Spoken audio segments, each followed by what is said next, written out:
Dunia hiburan tanah air kembali dikejutkan dengan penangkapan kembali salah satu aktor yang diduga menggunakan barang haram narkotika jenis sabu dan ganja. Revaldo, 3 kali sudah ia kembali harus berurusan dengan pihak berwajib lantaran mengkonsumsi narkoba. Penyidik Polda Metro Jaya berhasil menciduk pemeran Rangga dalam serial Ada Apa Dengan Cinta ini pada hari Selasa dini hari, tepatnya 10 Januari 2023 di sebuah apartemen di kawasan Pramuka, Cempaka Putih, Jakarta Pusat. Baik ya, jadi betul ya, atas nama Revaldo ya saat ini sudah diamankan oleh Polda Metro Jaya dari Direktorat Narkoba Polda Metro Jaya terkait dengan penyalahgunaan narkotika. Ada barang bukti yang kita amankan, yaitu diantaranya klip yang diduga bekas penggunaan narkotika jenis sabu, maupun ada barang bukti ganja, serta ada beberapa bukti dokumentasi yang kita amankan. Kemudian saat ini sedang kita lakukan pemeriksaan dan pendalaman. Yang bersangkutan kita amankan di Polda Metro Jaya. Yang bersangkutan ini berdasarkan data yang kita miliki merupakan residivis ya, artinya sudah pernah juga melakukan kejahatan yang sama ya, beberapa kali. Data yang kita miliki terkait kejahatan ini, tindak pidana ini sudah 2 kali ya melakukan kejahatan yang sama dan sudah pernah menjalani hukuman, dan ini untuk ketiga kalinya melakukan perulangan kembali kejahatan yang sama. Tentu sangat kita sayangkan, dan saat ini tentunya kita akan melakukan pengembangan barang yang didapatkan dari mana, dan juga akan kita dalami apakah Revaldo ini hanya seorang pengguna atau memang ada kaitannya dengan jaringan yang lebih luas, pengedar dan sebagainya. Kita masih dalami mengingat sudah berulang kali melakukan kejahatan ini. Tak sampai di situ, polisi juga menggeledah lokasi kedua di sebuah apartemen di kawasan Brawijaya, Kebayoran Baru. Dari tempat itulah, polisi berhasil menemukan banyak barang bukti berupa ganja dengan alat hisapnya, seperti pil ekstasi dan sejumlah alat-alat untuk penghisap sabu. Awalnya di Green Pramuka ya, apartemen Green Pramuka. Ya, ada. Kemudian dikembangkan ke tempat lain ya. Sendiri atau gimana Pak? Dia tangkap sendiri ya. Berdasarkan laporan warga sekitar, jika apartemen tempat Revaldo ditangkap kerap dijadikan tempat penyalahgunaan atau peredaran narkotika. Alhasil, polisi yang mendapatkan laporan tersebut langsung menuju lokasi.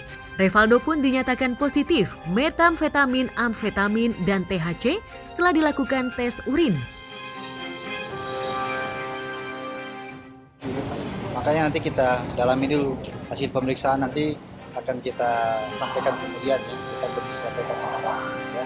Yang jelas dari data yang kita miliki ini sudah berulang dilakukan, tentunya penyidik akan mendalami lebih jauh nanti apakah yang bersangkutan ini sudah memiliki jaringan ke arah pengedar atau memang hanya sekedar untuk penggunaan atau ketergantungan yang sudah edik begitu sehingga sampai berulang kali menggunakan narkotika ini.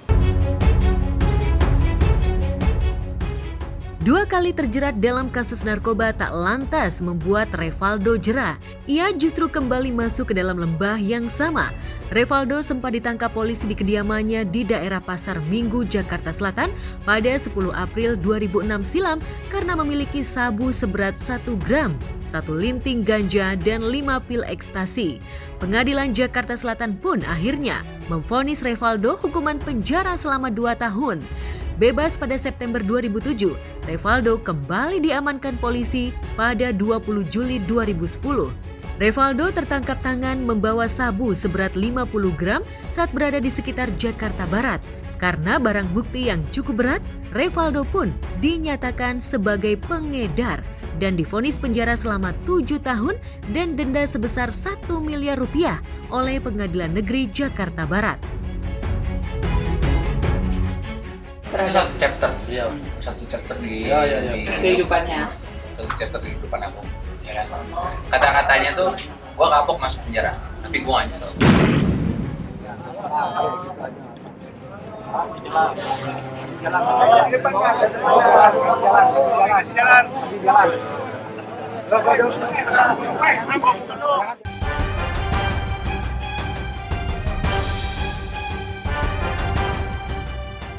Di tempat terpisah, jika biasanya Alvin Faiz selalu diam lantaran selalu menjadi bulan-bulanan warganet setelah pisah dengan mantan istrinya Larissa Chow.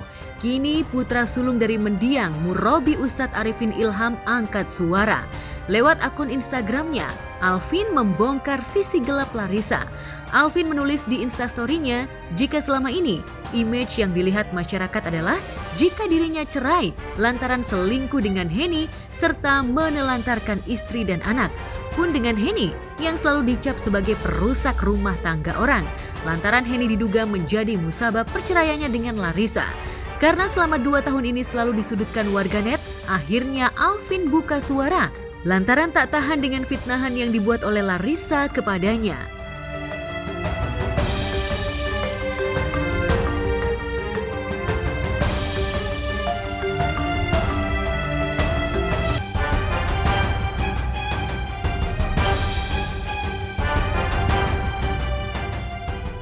Alvin menjelaskan munculnya foto dirinya di sebuah hotel tahun 2019 silam yang disebut-sebut melakukan cinta terlarang dengan wanita lain. Alvin pun menjelaskan jika itu benar adanya dan ia juga mengaku hilaf. Kehilafan yang diakui Alvin hanya 1 kali itu juga merupakan kesalahan Larissa yang selama 2 tahun tak pernah mau disentuh olehnya dan diduakan oleh Larissa berkali-kali.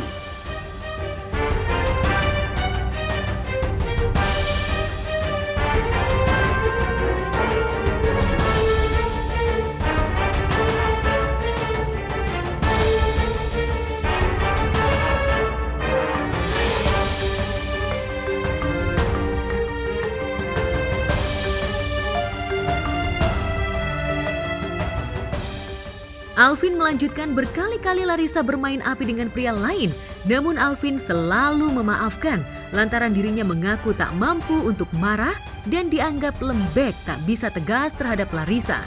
Selanjutnya Alvin juga menduga jika selama beberapa tahun tak ingin disentuh olehnya lantaran Larissa bermain api berkali-kali dengan pria yang berbeda-beda.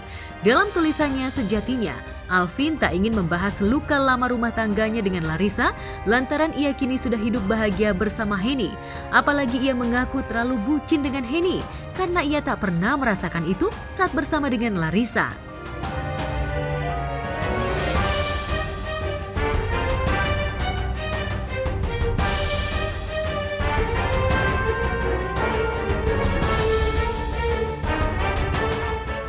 Belum ketahuan, tapi saya nggak mungkin, kayaknya expose di medianya juga nanti dulu deh gitu.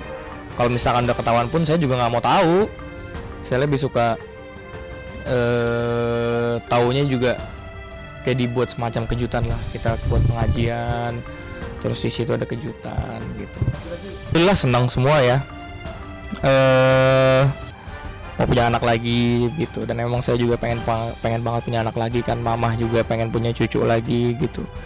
Alhamdulillah teman-teman sih senang semua. Luapan di Instastory itu sepertinya membuat Alvin plong. Namun Alvin hanya membagikan curahan pribadinya itu di circle teman dekatnya, tak bisa dilihat oleh publik. Bahkan Alvin juga menambahkan jika siapapun yang melihat postingannya itu merupakan orang yang ia percaya dan cukup antara mereka dan dirinya saja yang mengetahui keburukan Larissa. Sayangnya, meski privat, Instastory Alvin itu pun akhirnya tersebar ke publik juga.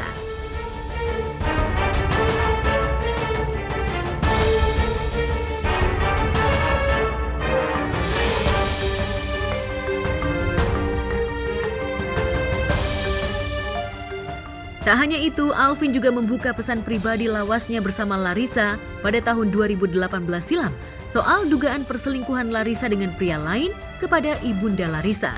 Dalam pesannya, Alvin tampak terpuruk, namun Larissa tak peduli dengan sikap Alvin yang meminta memperbaiki rumah tangganya saat itu. Menariknya, Alvin juga menunjukkan cuplikan sebuah video seorang pria yang meminta maaf lantaran telah merusak rumah tangga Alvin dan Larissa.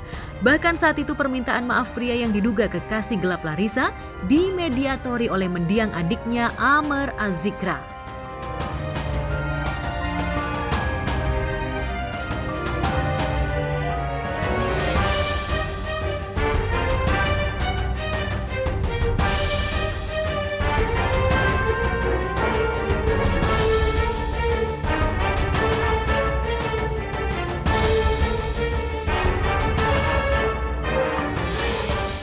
Assalamualaikum warahmatullahi wabarakatuh.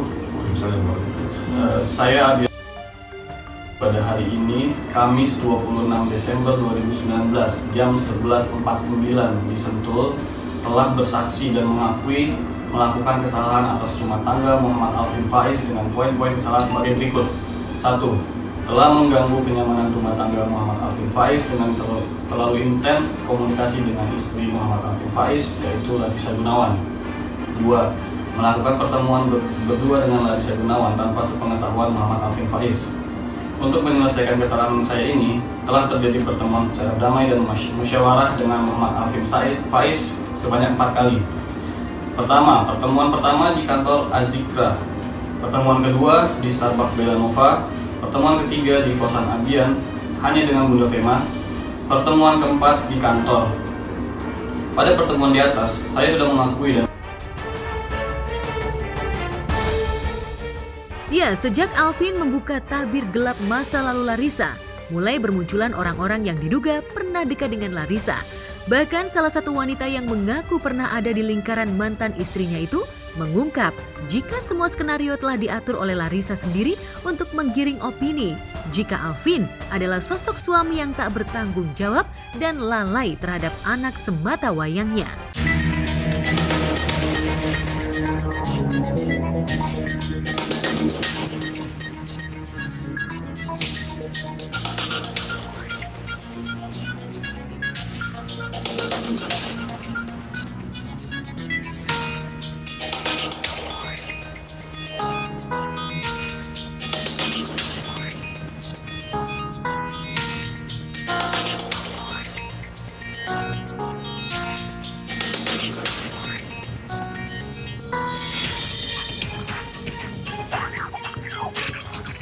Cuman kan ya bahasanya banyak orang bilang kok ini, kok begini.